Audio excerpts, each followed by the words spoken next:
आप भी संत मत के अंतर्राष्ट्रीय प्रवक्ता हैं। संत मत को विदेशों में भी जाकर प्रचार प्रसार किया करते हैं। आपके दो अद्भुत ग्रंथ है महर्षि संत सेवी परमहंस जी महाराज के ऊपर जो शोध ग्रंथ है इनका छात्रों के लिए भी, अध्ययन करने वाले लोगों के लिए भी और जो ज्ञान पिपासु हैं उनके लिए अमूल्य ग्रंथ पूज्य डॉक्टर स्वामी विवेकानंद बाबा ने लिखा है। महर्षि संत सेवी परमहंस जी महाराज का जीवन, व्यक्तित्व और कृतित्व। दूसरा अमूल्य ग्रंथ है आपकी लिखी हुई उपनिषदों के मूल्य विधान। ये दो अद्भुत ग्रंथ के प्रणेता हैं आप डॉक्टर स्वामी विवेकानंद जी महाराज। आप ऐसे शब्दों को अनेक प्रकार से लंबी अवधि तक व्याख्या करने में कुशल है, किंतु हम सभी समय की मर्यादा में बंधे हुए हैं। 9:30 बजे के बाद आरती हो जानी चाहिए, क्योंकि प्रथम दिवस का प्रथम सत्र है यह। अपराह्नकालीन सत्र पुनः 1 बजे से ही आध्यात्मिक भजन कीर्तन के साथ प्रारंभ होगा। आपको सूचना देता हूँ, फिर बाबा को सुनेंगे। और जो दीक्षा लेना चाहेंगे या दीक्षा लेने के लिए तैयार होकर आए हैं, बाबा का स्थान है विद्यालय में सामने है, वहाँ आएंगे, पुष्प और प्रसाद लेकर स्नान करके वहाँ दीक्षा दी जाएगी। इन्हीं शब्दों के साथ पुनः प्रवचन की उसके कार्यक्रम को आगे बढ़ाते हुए पूज्य बाबा से अभ्यर्थना करता हूँ कि पूज्य बाबा हम सबों के ज्ञान पिपासा को तृप्त करने का कृपा करेंगे। श्री सद्गुरु महाराज की जय।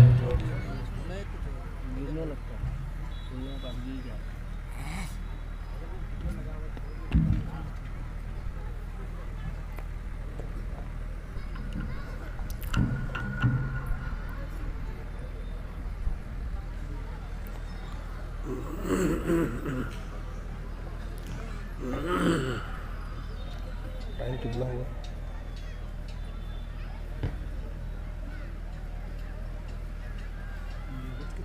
हाँ, 9:06। अच्छा,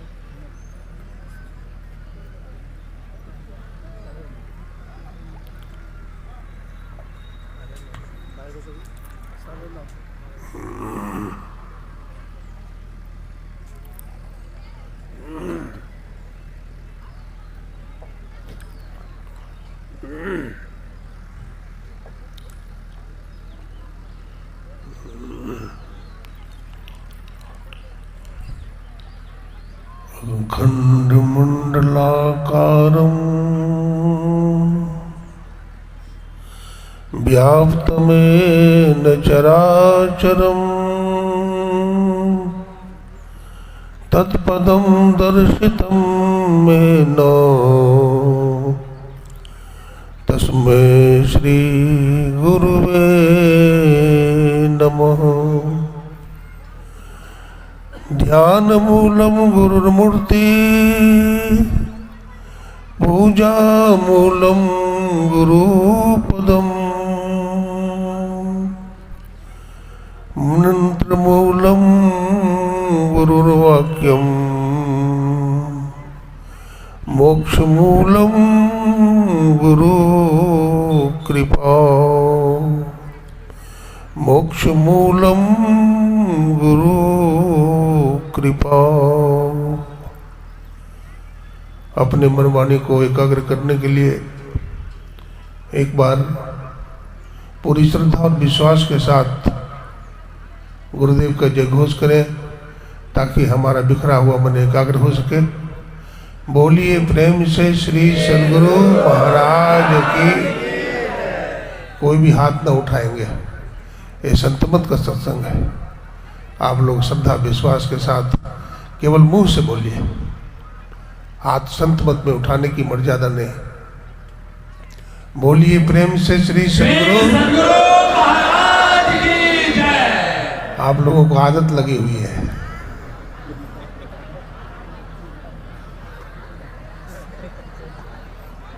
ये संत मत का सत्संग है, यही इसकी विलक्षणता है। ये संत मत का सत्संग है।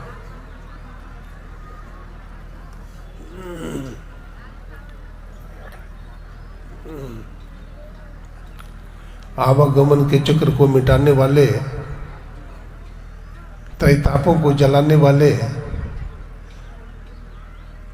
तथा जीवात्मा को परमात्मा से मिलाने वाले, सृष्टि के कण कण में विराजमान परमाराध्य ब्रह्मलीन गुरुदेव के त्रैलोक पावन पाद पद्मों में कोटि कोटि दंडवत, कोटि कोटि प्रणाम। उनके मस्तिष्क स्वरूप ब्रह्मलीन पूज्यपाद महर्षि संत सभी परमहंस जी महाराज, उनके हृदय स्वरूप पूज्यपाद ब्रह्मलीन महर्षि शाही स्वामी जी महाराज तथा संतमत के वर्तमान आचार्य महर्षि हनंदन परमहंस जी महाराज,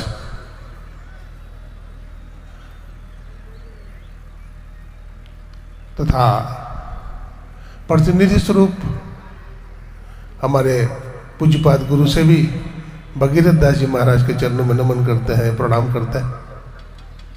संत मत के अंतर्राष्ट्रीय प्रवक्ता हमारे स्वामी सत्यप्रकाश जी महाराज, हमारे महायोगी स्वामी नागेश्वर बाबा, स्वामी तेज नारायण बाबा तथा स्वामी दीनदयाल बाबा, मंच पर बैठे हुए समस्त गुरु भाई वृंद, स्वागत समिति के पदाधिकारीगण तथा हमारे आज के मंच संचालक प्रोफेसर यशन मंडल साहब तथा हमारे विद्वान प्रोफेसर अशोक बाबू,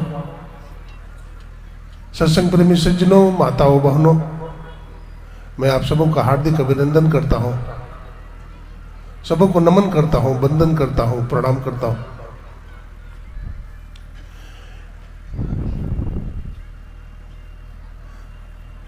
आपका ये पंडाल देख करके तो हमारा मन रोमांचित हो रहा है। इतनी सजावट और इतना भयंकर विशाल पंडाल और स्टेज, ये तो लगता है कि अखिल भारतीय अथवा प्रांतीय अधिवेशन का पंडाल है। मैं आप लोगों को धन्यवाद देता हूं। श्री सद्गुरु महाराज की।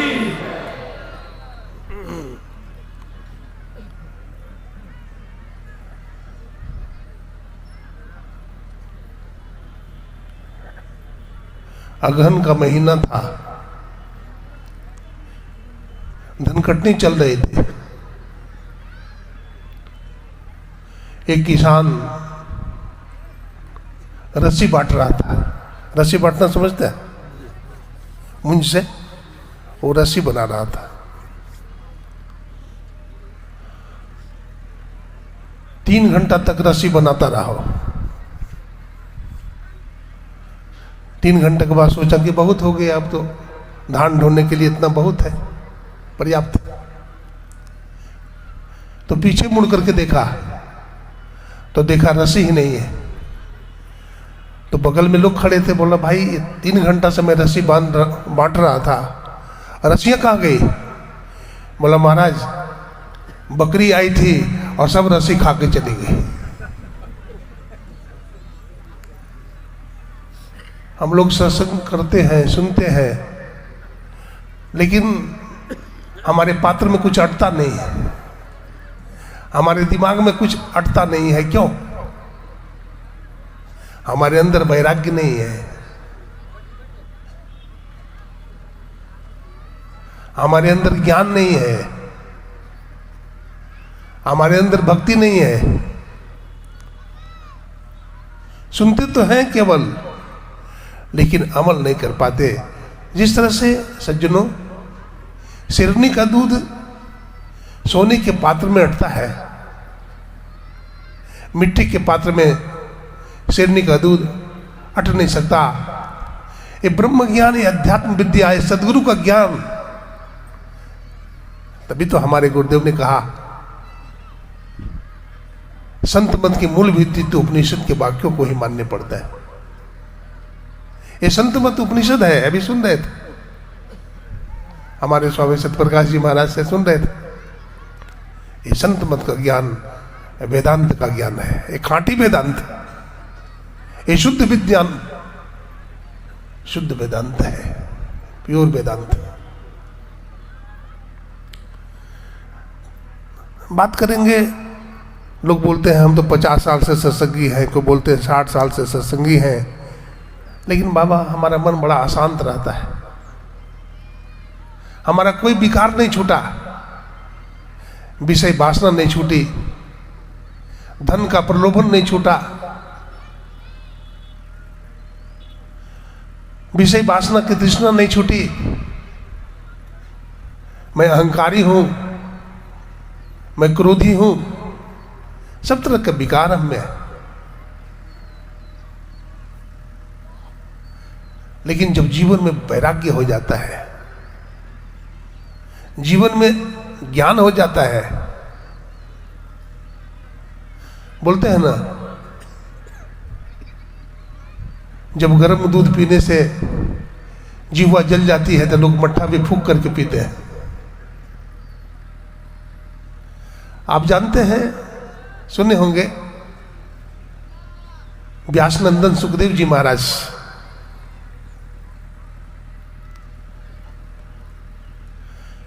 पूर्व जन्म में गधा थे, गधा जोनी में चले गए थे। धोबी उन पर गरम गरम कपड़ा रख करके बहुत बोझ लाद करके उस पर बैठ जाता था। अब बोझ लादते लादते उसके पीठ में घाव हो गया था। घाव में पस हो गया था, पीप हो गया था, लेकिन फिर भी धोबी छोड़ता नहीं था, गरम गरम कपड़ा ही लादता था। एक दिन की बात है कि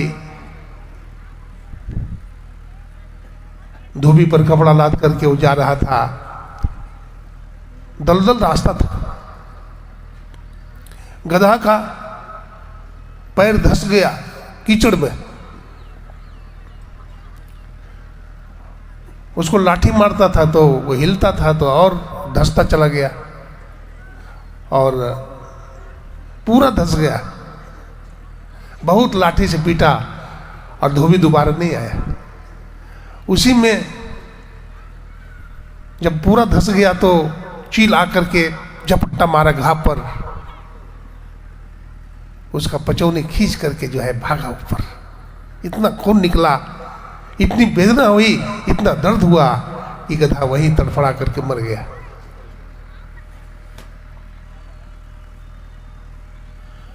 जो संत होते हैं, जो महापुरुष होते हैं, उनको पूर्व जन्म का ज्ञान होता है।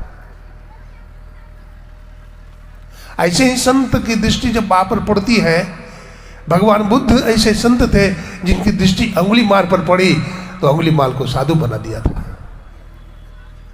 गुरु नानक की दृष्टि जब कोहरा राक्षस पर पड़ी थी तो कोहरा राक्षस की बुद्धि को बदल दिया था। हमारे गुरुदेव महर्षि मही परमहंस जी महाराज, एक कटिहार है ना, कटिहार के वेश्या को भी दीक्षा दिया था। और जब वेश्या दीक्षा लेने के लिए आई तो महर्षि मही परमहंस ने ये नहीं पूछा कि बेटी तुम मांस मछली खाती है कि नहीं खाती, नशा पान लेती है या नहीं लेती है। गुरुदेव ने उस वेश्या को दीक्षा दे करके परम भक्तिन बना दिया। जब संत मिल जाते हैं,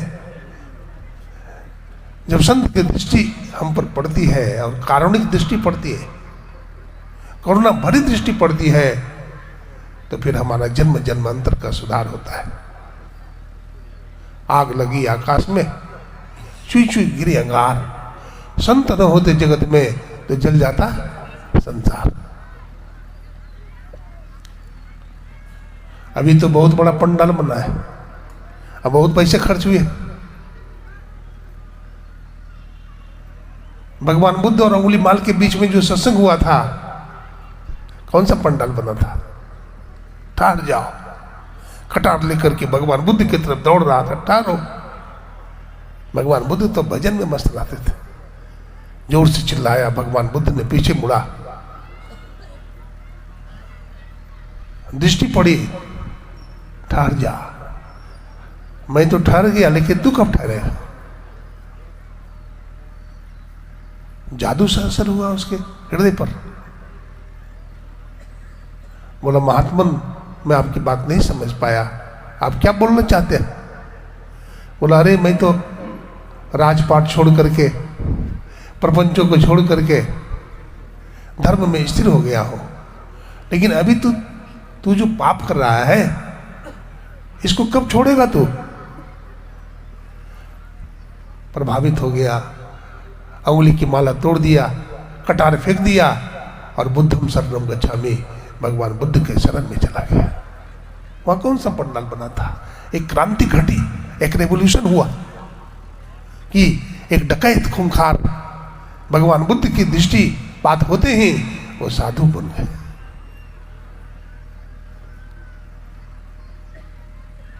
हमारे जीवन में आज तक कुछ नहीं मिला, इसका कारण हम ही तो है। समुद्र के नीचे देखते हैं पत्थर पड़ा रहता है, उसमें एक बूंद भी पानी नहीं जाता है। तो समुद्र की पत्थर की तरह हम पड़े। आज तक हमारा ही जीवन नहीं बना तो दूसरों का जीवन का निर्माण क्या कर सकता है, जब हमारा ही जीवन नहीं बना?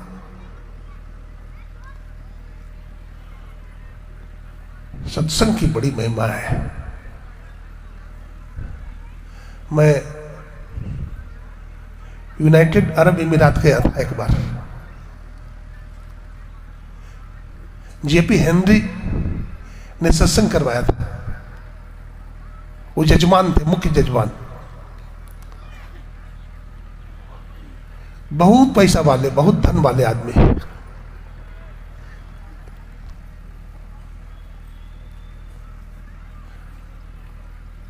मैं अपने निवास में बैठा था, वो बड़ी दुखित होकर के हमारे पास आए। बोले, स्वामी जी हमारे पास धन दौलत की कमी नहीं है,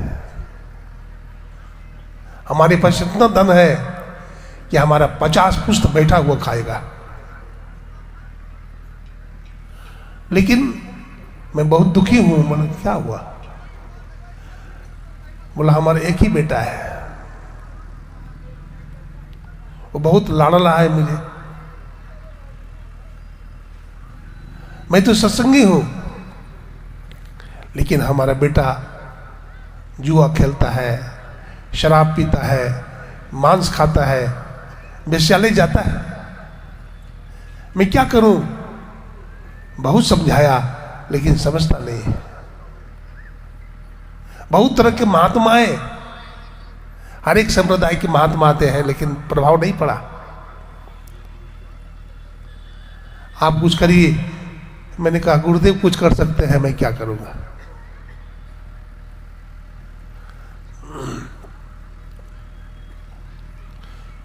गुरु महाराज की तस्वीर लगाई गई। मैंने लगाओ गुरु महाराज की तस्वीर यहां लगाओ, अपना बेटा को बुलाइए। उसका बेटा आया।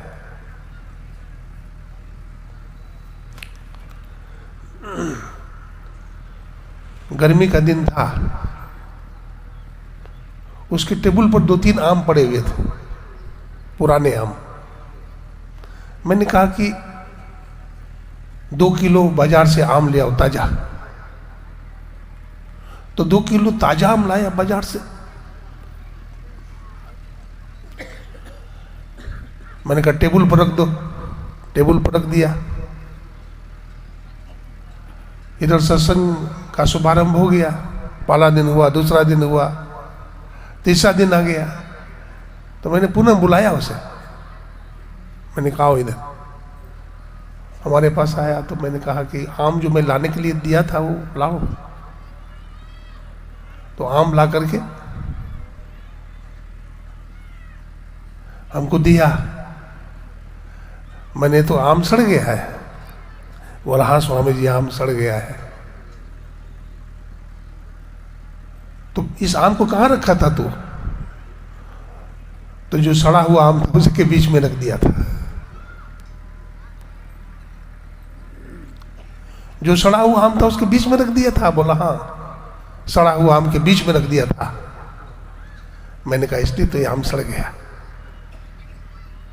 संसार में एक अच्छे व्यक्ति होते हैं, महापुरुष होते हैं, उनकी संगति कोई करता है तो महान हो जाता है, और एक बुरे व्यक्ति की संगत करता है तो नीचे आ जाता है।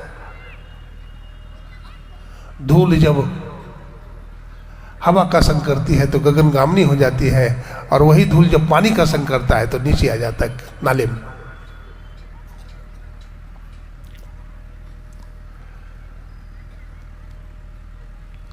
मैंने कहा कुछ समझ में आई तुम्हें? मैंने कहा तू मांस खाता है? बोला हाँ स्वामी जी हम मांस खाते हैं। जुआ खेलता है? बोला हाँ। सब कुकर्म हम करते हैं, हम दारू भी पीते हैं, वैश्यालय भी जाते हैं, सब बात बता दिया। मैंने कहा कुछ समझ में आई बात में? बोला हाँ स्वामी जी समझ में तो आई कि हमें बुरी संगति नहीं करनी चाहिए। अपने आप बोलता है मुझे बुरी संगति नहीं करनी चाहिए। वो लड़का में सुधार हो गया, मांस मछली खाना छोड़ दिया, शराब पीना छोड़ दिया, बुरी संगति करना छोड़ दिया। लेकिन एक दिन की बात है, कुछ लड़के आए और लड़के के साथ में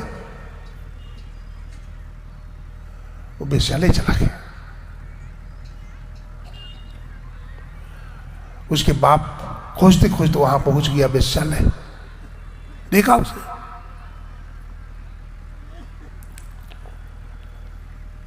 जब बाप को देखा तो थोड़ा सा सहमा, लेकिन निर्लज की तरह बैठा रहा। लेकिन उन्होंने क्या किया, 2 तिनका उठाया और आंख के पास ऐसे रखा। 2 तिनका को उठा करके आंख पर ऐसे रखा। बाप पढ़ा लिखा था, बुद्धिमान था, समझ गया कि अभी हमारा बेटा को लज्जा है, शर्म है, अभी बेशर्म नहीं हुआ है, इसका मतलब सुधरने का चांस पूरा है। अपने बेटा से हाथ जोड़ करके प्रार्थना किया, बोला बेटा तू यहां आ गया, हम सत्संग करते हैं, हम सत्संग में हैं, तू बेचाले आ गया। बाप की बात मान गया, चला गया घर। देखिए 60% सुधार हुआ, उसमें विद्यालय जाने छोड़ दिया अब। लेकिन क्रोध बहुत है, बहुत क्रोधी है। एक दिन की बात है, उसको एक बेटा था, उस लड़का को एक बेटा हुआ था, बड़ा सुंदर था बच्चा। लेकिन वो लड़का जो था इंजीनियरिंग दिमाग का था, कुछ न कुछ बनाते रहता था, खटखुट करते रहता था, कुछ न कुछ मशीन बनाते रहता था। जून का महीना है और वो छत पर जाकर कुछ काम कर रहा है। बाप ने देखा, बोला बेटा देखो धूप है बड़ी तेज, बीमार हो जाओगे, तुम नीचे काम कर लो, क्या जरूरी है ऊपर में काम करना।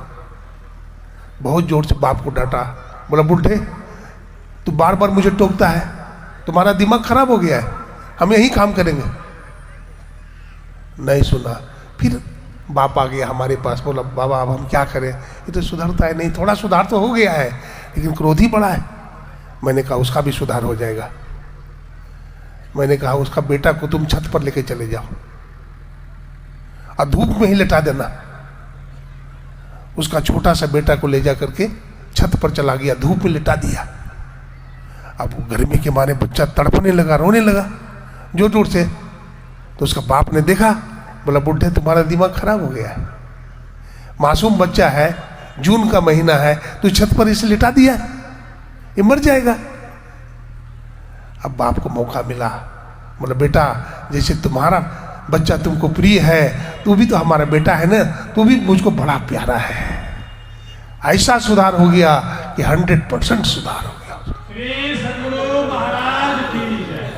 गोस्वामी जी कहते हैं, सठ सुधर ही सत्संगति पाई, पारस परसी उधातु सुहाई, बिनु सत्संग विवेक न होई, राम कृपा बिनु सुलभ न सोई।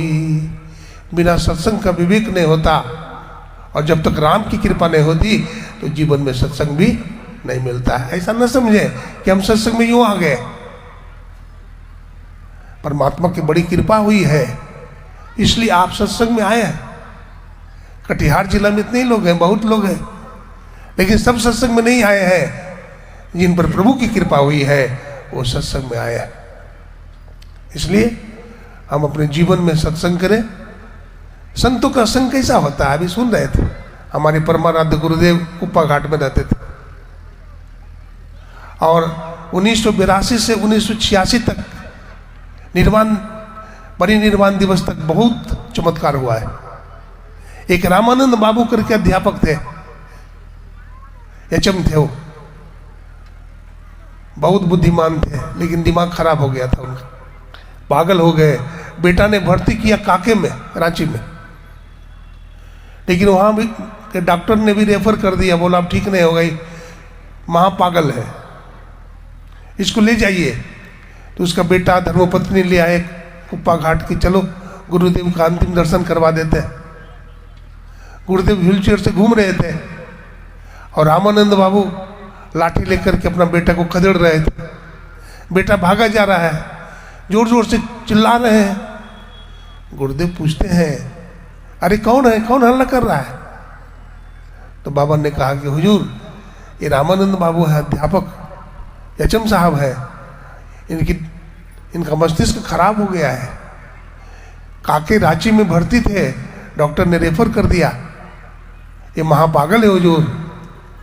इतने में रामानंद बाबू गुरुदेव के व्हीलचेयर की तरफ बढ़ते हैं और गुरुदेव के चरणों पर माथा रखना चाहते हैं, तो गुरुदेव अपना पैर उठा लेते हैं और रामानंद बाबू के माथे पर रख देते हैं। जब पैर माथे पर रख देते हैं, गुरुदेव पूछते हैं, रामानंद बाबू कहिए कैसे हैं? तो रामानंद बाबू बोलते हैं, सब संतन की बड़ी बलिहारी, उनकी स्तुति कहीं विधि कीजिए, मोरी मति अति नीच नाड़ी। रामानंद बाबू का पागलपन ऐसा ठीक हुआ कि दोबारा पागल नहीं हुई। तो हम संतों का संग करें, है ना। स्वामी विवेकानंद जी महाराज ने कहा कि अपने लक्ष्य का पता पहले होना चाहिए। Arise, awake, and stop not till the goal is reached. We are fortunate that we have found the way of salvation. If you are able to understand the significance and importance of the opportunity, you are knocking at our door. That is only condition of perfection. यदि हमें अपने लक्ष्य का पता चले कि हमें अपने जीवन में क्या करना चाहिए, तो फिर हम सही रास्ता पर चलते हैं। यदि हमारे जीवन में सद्गुरु मिले, विवेक देने वाला, ज्ञान देने वाला, तब हम सही रास्ता पर चलेंगे। इसलिए सत्संग सबको करना चाहिए। समय हो गया है और मैं अपने वाणी को गुरु महाराज के चरणों में निवेदित करता हुआ आप लोगों का हार्दिक अभिनंदन करता हुआ अपने वाणी को विराम देते हैं। बोलिए प्रेम से श्री सद्गुरु महाराज की जय। श्री सद्गुरु महाराज की जय। फारबिन से हम लोग अत्यंत ही सारगर व्याख्या सुन रहे थे। बाबा ने निचोड़ भी दे दिया, सारांश के रूप में बता दिया कि यदि हम लोगों को अपने गंतव्य का पता हो जाए तो सब कल्याण के लिए उपाय भी हम लोग ढूंढ लेंगे। लेकिन सामान्यतः जनसामान्य मानव को अपने लक्ष्य का ही पता नहीं होता है। हम संसार में क्यों आए हैं, क्या करना है, इस कर्तव्य अकर्तव्य